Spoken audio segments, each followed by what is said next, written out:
back to the Vance Birthplace. This is a Learning with Lauren video. We're gonna take a look at a part of our exhibit here at the Vance Birthplace. I am standing here in front of Zebulon Vance's desk, which he used in the later half of the 1800s when he was a United States Senator. And I want to talk to you today about how people communicated in the 1800s using letters. So today we're lucky enough to have technology like cell phones, email, just anything that can communicate quickly with people. If I want to reach out to someone, they are just a phone call, a text, an email away. But in the 1800s, people had to communicate when they were separated by distance using letters. So they would write letters to family and friends to keep track of how people were doing and what their lives were like, and to talk together as they were separated by distance.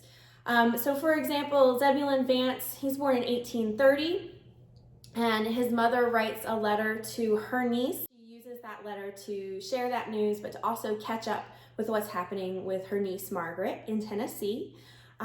This is a really interesting letter as well because a woman named Aggie, who was enslaved here by the Vances on this property, was able to send a message as well to another enslaved woman named Jane through Myra's letter. So Myra wrote a postscript where Aggie sends her love to Jane, as well as Wilson, who also lived in Tennessee and was enslaved by members of the Vance family. She then informs Jane and Wilson that Anne and everyone else who is enslaved here is well at the Vance Birthplace, or what will become the Vance Birthplace. And she also informs them that Hannah Prestwood has a fine son in her old days. So she's sharing news of friends and family in North Carolina with friends and family in Tennessee. So what is really interesting about this is that although Aggie was not allowed to read or write, it was actually illegal in North Carolina and in the 1830s to teach an enslaved person to read or write, she's still able to communicate with people over great distances because Myra adds that postscript. So that's one of my favorite artifacts we have here at the Vance Birthplace. Another thing I wanted to show you is this artifact here. So this is an inkwell.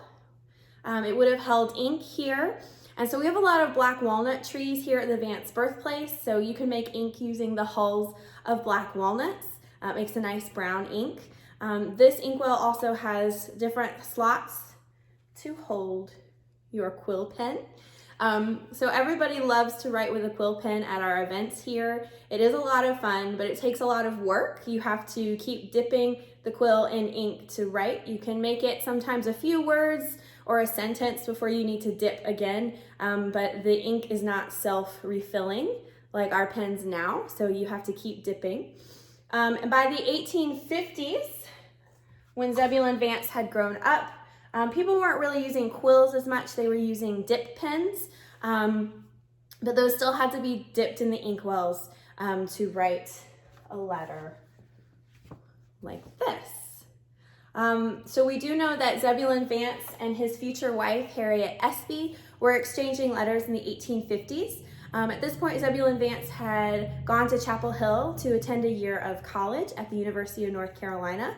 And so he sends and exchanges over 100 letters with Harriet, first reintroducing himself to her and asking if they can communicate by letter, basically asking her out via letter, and then courting each other finally through their engagement and up until their marriage that August of 1853. So we have a book that collected all of those letters, and we've read them, and it's really interesting to see what they chose to talk about via letter when they were separated. So everything from their health to the health of their family and friends.